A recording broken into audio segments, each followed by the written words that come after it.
Là, j'enregistre. Donc, concernant la sixième équation, d'accord? Si exponentielle de x plus 5 égale 0, ça sous-entend que exponentielle de x va être égal à moins 5. Et si on reprend la propriété qu'on a écrite ici, on sait qu'exponentielle de x est strictement supérieure à 0, d'accord? Donc bah là, on fait facilement la déduction de se dire qu'il n'y a aucune solution. Ok. Ok. Tu essaies de me faire la septième? Exponentielle moins 3x plus 5 égale 1?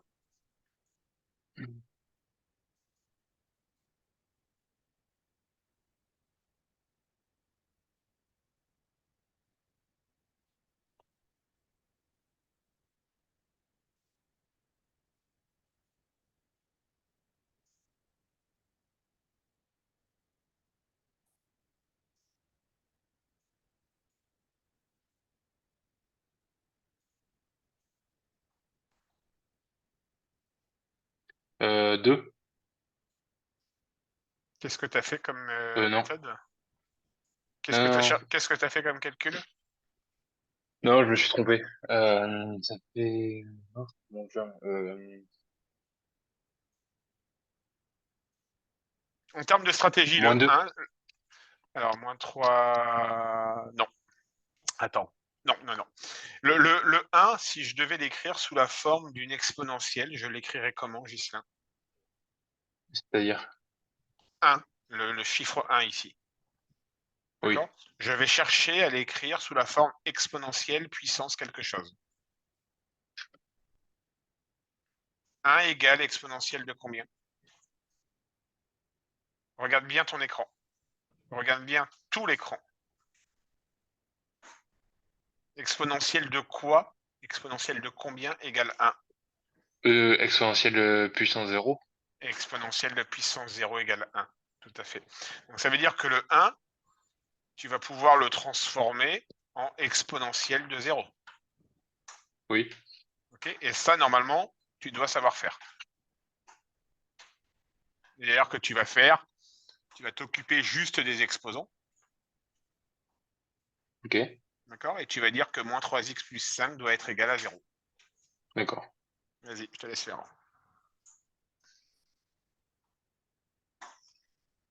Deux. Moins 3x plus 5 égale 0, donc x égale 2 selon toi? Oui. Non.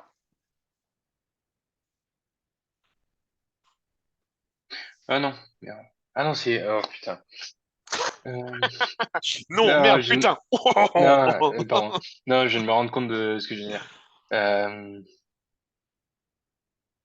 Euh... mais du coup...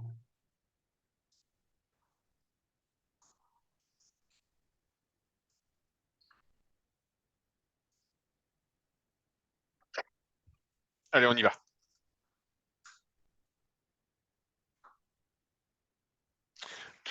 Donc pour la septième, on a dit qu'il fallait résoudre moins 3x plus 5 égale 0. Est-ce que jusque-là, tu vois comment j'ai fait pour en Oui. arriver ici? C'est bon? Oui, jusque-là, je vois. Ok. Donc si moins 3x plus 5 égale 0, ça veut dire que moins 3x égale moins 5. Est-ce que ça, tu es Oui. toujours d'accord, Ghislain? Oui, sur ça, je suis toujours d'accord. Ok. Si moins 3x égale moins 5, x vaut combien du coup? Produit en croix. Qu'est-ce qui me parle produit en croix? C'est quoi ce truc? Maman? Non, ça, je vois. Ça fait moins 5 sur moins 3, Ghislain. Oui, ça nous donne le résultat. D'accord? Moins 5 sur moins 3 et moins 5 sur moins 3. On supprime de chaque côté, en haut et en bas, le signe moins et on obtient x égale 5 tiers. Ok. Ça marche? Oui. Alors,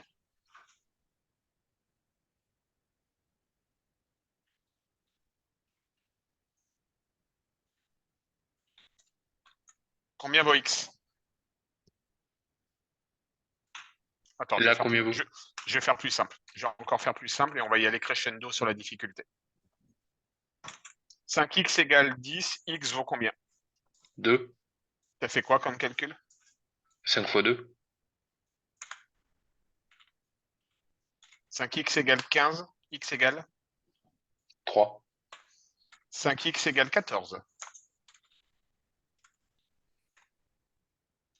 Eh non, là tu peux pas faire. Hein. Euh, Allez, je te montre, Gislain. 2,8. Avec la calculatrice à la gauche, c'est facile, ça. 14 divisé par 5, ça fait 2,8. D'accord? 14 divisé par 5. Je te remonte. 14 divisé par 5. Je vais me répéter pendant une minute, t'inquiète pas, je radote pas, c'est volontaire. 14 divisé par 5. 14 divisé par 5. Quand tu as une fonction, quand tu as une petite équation de ce type-là, 5x égale 14, 6x égale 12, 5x égale 15. Pourquoi pas? 5x égale 15. Alors là, tu connais bien tes tables de multiplication, donc tu as vite fait de voir que x égale 3, parce que 5 fois 3 égale 15. D'accord? Mais 3, c'est aussi 15 divisé par 5. Oui, On est d'accord. Ici, tu m'as dit que oui, non, x mais est... ça, je vois très bien. Ici, tu m'as dit que x était égal à 2. Mais 2, c'est aussi 10 divisé par 5. Tu es d'accord? Conclusion, Oui, x, c'est 14 divisé par 5. Tu vas toujours prendre le nombre divisé par le nombre qui est collé à ma valeur de x. Tu comprends ce ok. que je viens de dire ou pas, Ghislain? Oui, je comprends. Oui, Ok. ça, je comprends tout à fait. Alors on y va, on continue.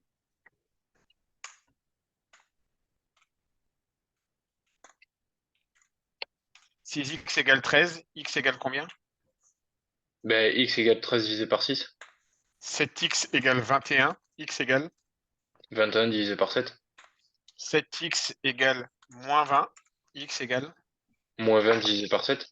moins 7x égale moins 22, x égale. Moins 22 divisé par moins 7. Ok, ça marche? Oui, Ok.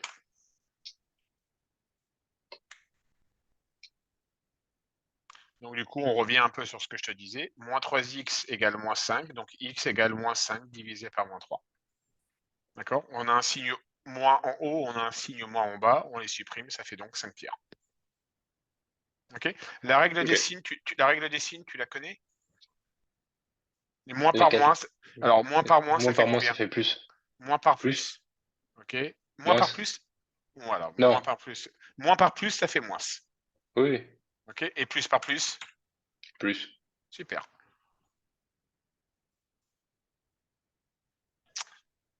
Est-ce qu'il est possible de résoudre, Ghislain, la 8e équation?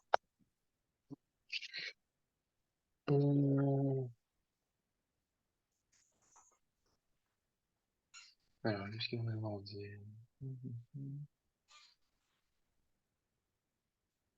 Est-ce qu'il est possible de dire qu'exponentielle de x égale 0?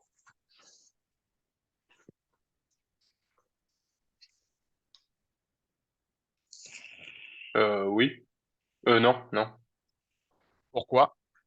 Parce qu'il faut que ce soit, faut que ce soit supérieur à 0. Strictement supérieur à 0. Strictement supérieur. Ok, donc conclusion, la 8e équation, on n'a pas de solution. C'est impossible. Oui. D'accord? Ok.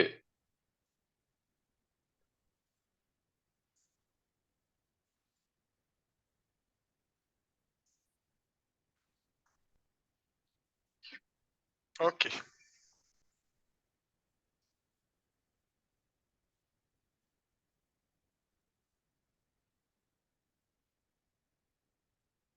Je vais quand même te mettre les solutions telles qu'elles ont été rédigées.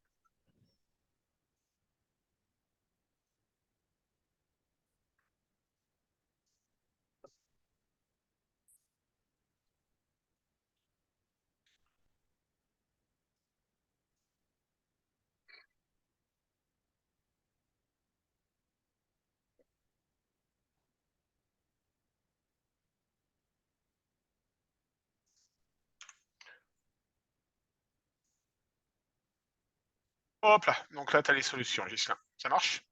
Oui. Ça, l'entraînement, je vais le supprimer, on l'a fait.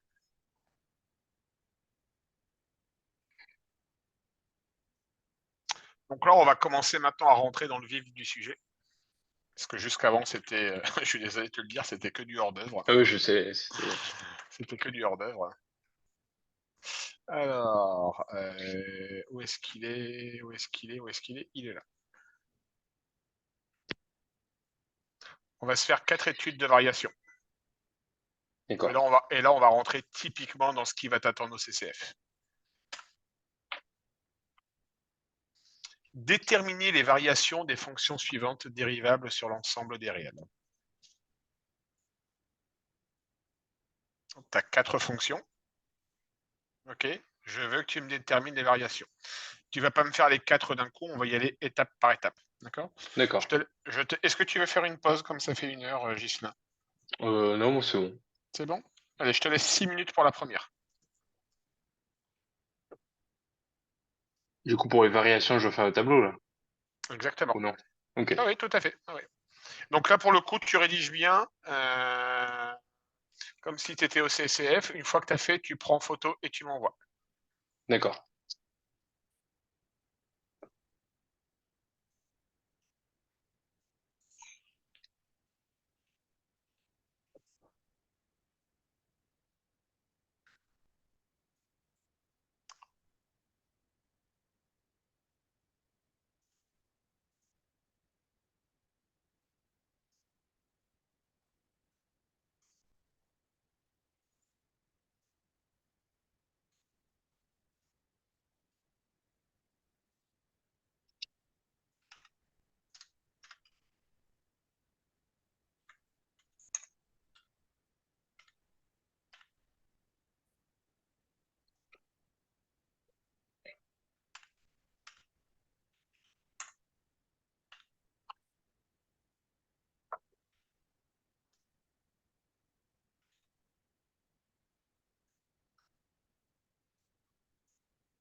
Encore 30 secondes et on regarde.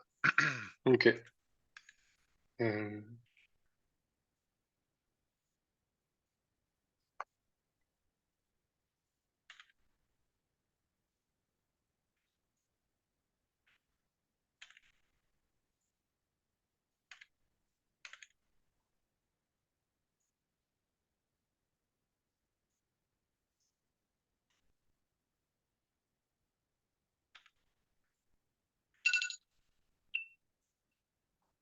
Allez, je t'écoute. Qu'est-ce que tu as réussi à dire, Ghislain? alors pour moi, j'ai réussi à faire la dérivée. Qu'est-ce que tu as obtenu pour la dérivée? Un exponentiel de puissance x plus 4. Mhm. Continue. Tu as terminé la dérivée? Pour moi, oui. Alors, il reste 3x à dériver. Ah, non, 3x, c'est plus 3 à la fin. Exactement. Exactement. Donc, la dérivée, la dérivée, la dérivée finale, ça sera exponentielle x plus 4 plus 3. Et c'est pas un x non, putain, vous avez dit quoi? Alors, toi, redonne-moi la dérivée que tu as obtenue. Un exponentiel avec puissance x plus 4 et à la fin plus 3. Ok, ça marche. Alors, tu es en niveau BTS, Ghislain. Quand on a un 1 devant une Donc exponentielle, quand 0. tu as enfin, non, ça ne vaut pas 0. On Non, l'enlève. On l'enlève. ok. Hein, on ne va pas dire 1x, on va dire x tout court. D'accord. Ok, Néanmoins, le fait que tu me dises 1 exponentielle x plus 4, ça veut dire que, ok, tu as percuté comment on fait pour calculer la dérivée. Parce que la dérivée d'accord. de x plus 4, c'est effectivement 1. C'est effectivement 1. D'accord. Mais par convention, ce qu'on appelle par convention d'écriture, quand on a un 1 devant une lettre ou quelque chose en mathématiques, on ne l'écrit pas. D'accord. D'accord. On ne pourra pas te sanctionner sur ça, sois rassuré, Gislain. Ok. D'accord. On te fera la remarque en te disant, je vais te chambrer un peu, excuse-moi, on dirait garçon, tu es en BTS, dans 2 ans, tu es en bureau d'études, donc on n'écrit plus les 1 devant les exponentielles, mais néanmoins, ça veut dire que tu as compris. Ok, donc la dérivée, exponentielle x plus 4 plus 3. Qu'est-ce qu'on peut en déduire sur le signe de la dérivée? Que la dérivée va monter, elle va être Alors, croissante. on va pas aller. Alors, la dérivée, attention, Ghislain, on ne va pas dire qu'une dérivée est croissante. C'est la fonction qui va être croissante. Ok, D'accord. Que la dérivée soit croissante, décroissante, entre guillemets, je m'en fiche. Moi, ce qui va m'intéresser, c'est le signe de ma dérivée. Puisque d'accord. c'est le signe de ma dérivée qui va me donner la variation de la fonction. Ok. D'accord. Donc, qu'est-ce qu'on peut en déduire sur le signe de f' de x? Est-ce qu'à un moment donné, exponentielle de x plus 4 plus 3, est-ce qu'à un moment donné, on pourrait se retrouver avec un signe négatif, selon toi? Non, Dis-moi pourquoi.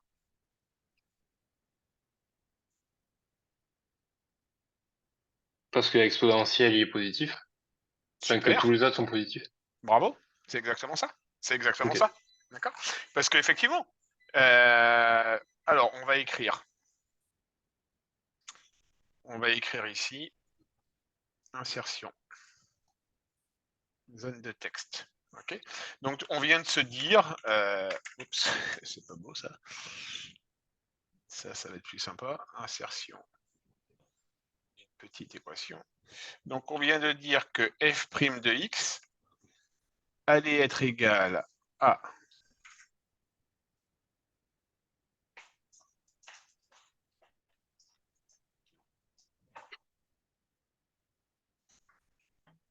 mon logiciel il bug, super. Insertion d'une équation. F' de x allait être égal à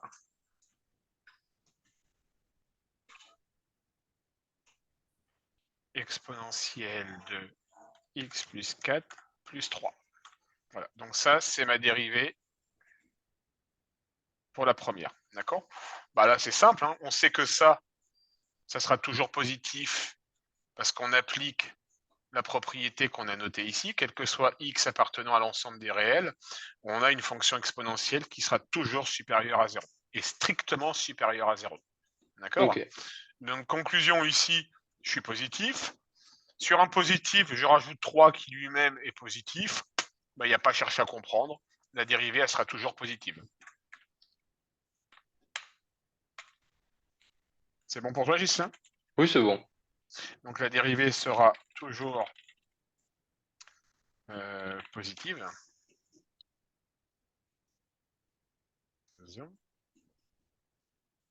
Ok. Est-ce que tu pourrais prendre 2 minutes ou 1 minute pour me tracer le tableau de variation et me l'envoyer, s'il te plaît? Si je l'ai fait, c'est bon. Tu l'as fait déjà? Il manquait Juste pour quelque la, chose, mais juste pour la première. Bah, finis ton tableau de variation, tu le prends en photo et tu me l'envoies. ok.